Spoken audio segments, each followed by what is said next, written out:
ഒരു നാട്ടിൽ മാസം കണ്ടാൽ ആ നാട്ടിൽ പെരുന്നാളും നോമ്പും ഒക്കെ തീരുമാനിക്കുന്നു. അപ്പൊ നാടിന്റെ പരിധി എങ്ങനെയാണ് നിശ്ചയിക്കുക എന്നാണ്. 2-3 രീതിയിൽ നാടിന്റെ പരിധി നിശ്ചയിക്കപ്പെടും. ഒന്ന്, ഒരു നാട്ടിലെ മുസ്ലിമീങ്ങൾ മൊത്തം ഇസ്ലാമികമായ ഭരണത്തിന് കീഴിലാണ് എങ്കിൽ ആ ഭരണാധികാരിയുടെ അധികാരമുള്ള പ്രദേശങ്ങളൊക്കെ ഒരു നാടായിട്ടാണ് അപ്പൊ കണക്കാക്കുന്നത്. അതിനുള്ളിൽ സമയവ്യത്യാസം ഉണ്ടാവാം, ഉദയവ്യത്യാസം ഉണ്ടാകാം, അതൊന്നും പരിഗണിക്കപ്പെടുകയില്ല. ഉദാഹരണമായി സൗദി അറേബ്യ വിശാലമായ നാടാണ്. ദമാമും ജിദ്ദയും തമ്മിൽ 3/4 മണിക്കൂർ സമയവ്യത്യാസം പോലുമുണ്ട്.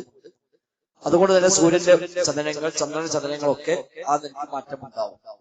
പക്ഷെ ആ രാജ്യത്ത് എവിടെ കണ്ടാലും ആ നാട്ടിൽ കണ്ടു എന്ന പരിഗണനയിൽ അത് ആ നാട്ടിൽ മൊത്തം ബാധകമാണ്.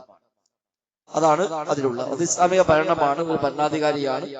ആ നാട്ടിൽ രണ്ടഭിപ്രായം പറ്റൂല. ഇവിടെ കണ്ടിട്ടില്ല, അവിടെ കണ്ടിട്ടില്ല എന്ന് പറയാൻ പറ്റൂല. ആ ഭരണാധികാരിക്ക് അധികാരമുള്ള പ്രദേശങ്ങളൊക്കെ അതിന് കീഴിൽ വരും. എന്നാൽ നമ്മളൊക്കെ നാട് പോലെ ഇസ്ലാമിക ഭരണമില്ലാത്ത നാടുകൾ, അവിടുത്തെ മുസ്ലിമീങ്ങൾ കൂടി എല്ലാവരും കൂടി ഇത്തിഫാഖായി ഒരു ഏരിയ തീരുമാനിച്ചാൽ അതിന് മതപരമായി അനുവാദമുണ്ട്. ഇവിടുത്തെ എല്ലാ മുസ്ലിങ്ങളും കൂടി തീരുമാനിക്കുന്നു കേരളത്തിൽ എവിടെ കണ്ടാലും നമുക്കത് പരിഗണിക്കാം എന്ന ഇത്തിഫാഖായി കഴിഞ്ഞാൽ കേരളത്തിൽ എവിടെ കണ്ടാലും മതി, പിന്നെ വ്യത്യാസമില്ല. അങ്ങനെ ഇത്തിഫാഖ് ഇല്ലെങ്കിൽ, അങ്ങനെ മുസ്ലിമീങ്ങൾ മൊത്തത്തിൽ തീരുമാനമൊന്നുമില്ല എങ്കിൽ ചന്ദ്രന്റെ ഉദയ വ്യത്യാസമാണ് പരിഗണിക്കുന്നത്. ചന്ദ്രൻ എല്ലാ സ്ഥലത്തും ഒരേ സമയത്തല്ല ഉദിക്കലും അസ്തമിക്കലും ഒന്നും. നമ്മളെ കലണ്ടർ നോക്കിയാൽ അറിയാം, 4 സ്ഥലം കലണ്ടർ കൊടുത്തുണ്ടാവും. കാസർഗോഡ്, കോഴിക്കോട്, കൊച്ചി, തിരുവനന്തപുരം, 4 ഭാഗത്ത് നിസ്കാര സമയം കലണ്ടറിലുണ്ടാവും. ശരിക്കും 4 ഒന്നല്ല, 10-15 സ്ഥലം കൊടുക്കാൻ മാത്രം വകുപ്പുണ്ട്. ഇതൊക്കെ മാറ്റം വരും, ചെറിയ മിനിറ്റിന്റെ വ്യത്യാസം. ഈ ദിശ മാറുന്നതിന് മാറും. അത് ഈ 4ഉം ഏതാണ്ട് ഒരേ ലൈനാണ്, തീരദേശമാണ്. കിഴക്കോട്ട് പോകുമ്പോൾ ഇനി മാറ്റണ്ടാവും. ഈ നിലമ്പൂര്, കോഴിക്കോട് അങ്ങോട്ട് പോയാൽ മാറ്റണ്ടാവും. അത് കൊടുക്കാത്ത നമുക്ക് ഈ ഭാഗത്തേക്ക് അധികമില്ല. കേരളം ഇങ്ങനെ നമ്മളത് കിടക്കുന്നത്. അതുകൊണ്ടാണ് ഈ ഒരു 4 ഏരിയ അതിന് കൊടുത്തിട്ടുള്ളത്. അപ്പൊ നമ്മളൊക്കെ പരിഗണിക്കുന്നത് ഇപ്പോ കോഴിക്കോടാണ്. കോഴിക്കോട് ടൈമാണ് നമ്മൾ എടുക്കുന്നത്. നമ്മൾ ഗൂഗിൾ സെർച്ച് ചെയ്താൽ ചിലപ്പോൾ ഇവിടെയും കോഴിക്കോടും ചെറിയ മാറ്റമൊക്കെ ഉണ്ടാകും. ഇനി ഊട്ടി പോയാൽ സമയ വ്യത്യാസം ഉയർന്ന സ്ഥലമാണ്. ഉദയ വ്യത്യാസമാണ് സാധാരണ പരിഗണിക്കപ്പെടുക.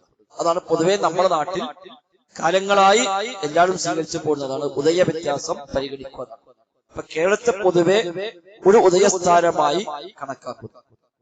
കേരളം എന്നുള്ളത് ഒരു ഉദയസ്ഥാനം, അപ്പൊ അത് ഒരു നാട്. ആ പരിഗണനയിൽ അതൊരു നാട്. അപ്പൊ ആ നാട്ടിൽ എവിടെ കണ്ടാലും ആ നാട്ടുകാർക്ക് അത് ബാധകമാണ് എന്നാണ് നമ്മൾ കാലങ്ങളായി ഇവിടെ സമസ്തക്കാരും മുജാഹിദീങ്ങളും ഒക്കെ കാലങ്ങളായി സ്വീകരിച്ചു പോകുന്ന ഒരു നയം അതാണ്. അപ്പൊ കേരളം എന്ന നാടിനെയാണ് നമ്മൾ അതിൽ തീരുമാനിച്ചിട്ടുള്ളത്. എന്നാൽ അപ്പുറത്തെ നാട്ടുകാർക്ക് വേണമെങ്കിൽ നമ്മളെ ഫോളോ ചെയ്യാൻ തീരുമാനിക്കാം, ഇസ്ലാമികമായി തെറ്റൊന്നുമില്ല. ഇപ്പൊ ലക്ഷദ്വീപിൽ പ്രത്യേകിച്ച് ഇതേപോലെ ഒരു മാസം കാണാൻ സംവിധാനമോ, നോക്കാൻ സംവിധാനമോ, പ്രഖ്യാപിക്കാൻ സംവിധാനമോ അങ്ങനത്തെ പണ്ഡിതന്മാരോ മതസംഘടനയോ ഖാദിമാരോ ഒന്നുമില്ല. അപ്പൊ അവർ ചെയ്യാറുള്ളത് കേരളത്തെ ഫോളോ ചെയ്യാവുന്നതാണ്. കേരളത്തിൽ കണ്ട് പ്രഖ്യാപിച്ചാൽ അവരും അതേപടി സ്വീകരിക്കും. അത് ശരിയായി ശരിയാണ്. അവിടുത്തെ മുസ്ലിമുകൾ എല്ലാവരും ഇത്തിഫാഖായ കാര്യമാണ്.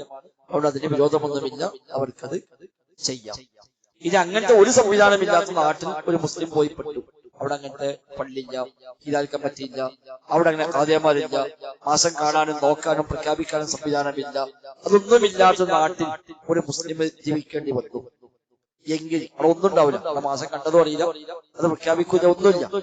എങ്കിലും അയാൾ കണ്ടിട്ട് നോമ്പോയിക്കാന്ന് ഏതെന്നാലും പ്രായോഗികമായി കൊള്ളണമെന്നുമില്ല. അപ്പൊ അയാൾക്ക് ചെയ്യാവുന്നത് തൊട്ടടുത്ത് ഏത് നാട്ടിലാണോ ഈ സംവിധാനം ഉള്ളത് ആ നാടിനെ അയാൾക്ക് പിന്തുടരാം. ആ നാട്ടിലില്ലെങ്കിൽ തൊട്ടടുത്തൊരു രാജ്യത്ത് എവിടെയാണോ മാസം കണ്ട് പ്രഖ്യാപിക്കുന്ന സംവിധാനം ഉള്ളത് എങ്കിൽ ആ നാട്ടുകാരെ കൂടെ അയാൾക്ക് കൂടാം. അയാൾ ആ നാട്ടിൽ പ്രഖ്യാപിച്ചാൽ അയാൾക്ക് ഇവിടെ നോമ്പ് വെക്കാം, അല്ലെങ്കിൽ പെരുന്നാൾ ആഘോഷിക്കാം. അതുമല്ലെങ്കിൽ അയാൾക്ക് മക്കയെ അടിസ്ഥാനമായി സ്വീകരിക്കാം. അങ്ങനെ തൊട്ടടുത്ത നാടില്ല, അല്ലെങ്കിൽ ആ നാടെന്ന് അറിയാൻ അയാൾക്ക് വഴിയില്ല, അങ്ങനത്തെ സംവിധാനമൊന്നുമില്ല എങ്കിൽ അയാൾക്ക് മക്കയെ ഒരു ബേസായി കണ്ടുകൊണ്ട് മക്കയിൽ മാസം മാറിയാൽ അയാൾക്ക് അത് സ്വീകരിക്കാം. അതല്ല മാർഗമില്ല അയാൾക്ക്, അതല്ലാത്ത വേറെ വഴിയില്ല. ഇതാണ് പൊതുവെ ആവശ്യത്തിൽ. അപ്പൊ നമ്മുടെ നാട്ടിൽ നമ്മൾ സ്വീകരിക്കുന്നത് കേരളം എന്ന നാടിനെ ഒരു നാടായി കണക്കാക്കി അതിൽ എവിടെ കണ്ടാലും നമ്മളത് കേരളക്കാരെ മൊത്തം സ്വീകരിക്കുന്നു. അതാണ് ഇവിടെ പൊതുവെ സ്വീകരിച്ച ഒരു മാനദണ്ഡം. അതിന് ഒരു കാരണം കൂടി ഉണ്ട്. നമുക്ക് വേണമെങ്കിൽ ഇപ്പോ ഇന്ത്യ മൊത്തം ഒന്നാക്കി സ്വീകരിക്കാം, അതിന് കുഴപ്പമൊന്നുമില്ല. ഇന്ത്യ ഒന്നിച്ച് ഒറ്റ പ്രദേശമായി കണ്ട് ഇന്ത്യയിൽ എവിടെ കണ്ടാലും സ്വീകരിക്കാം എന്ന് തീരുമാനിച്ചാൽ ആ തീരുമാനം തെറ്റാണോ വെച്ചാൽ തെറ്റല്ല, ശരിയാണ്. പക്ഷെ എല്ലാ മുസ്ലിമീങ്ങളും അതിലേക്ക് എത്തണം. നമ്മുടെ നാട്ടിൽ ഇവിടുത്തെ മഹാഭൂരിപക്ഷം ആളുകളും ഫിഖ്ഹിൽ ഷാഫി മദ്ഹബാണ് സ്വീകരിക്കുന്നത്. ഷാഫി മദ്ഹബ് അനുസരിച്ച് ഉദയ വ്യത്യാസമാണ് അടിസ്ഥാനം. അതുകൊണ്ട് ഇന്ത്യ മൊത്തം കണ്ടാൽ സ്വീകരിക്കുക എന്ന നയത്തിലേക്ക് ഇവിടുത്തെ ഷാഫി മദ്ഹബുകാർ ഒരു കാലത്തും എത്തുകയില്ല.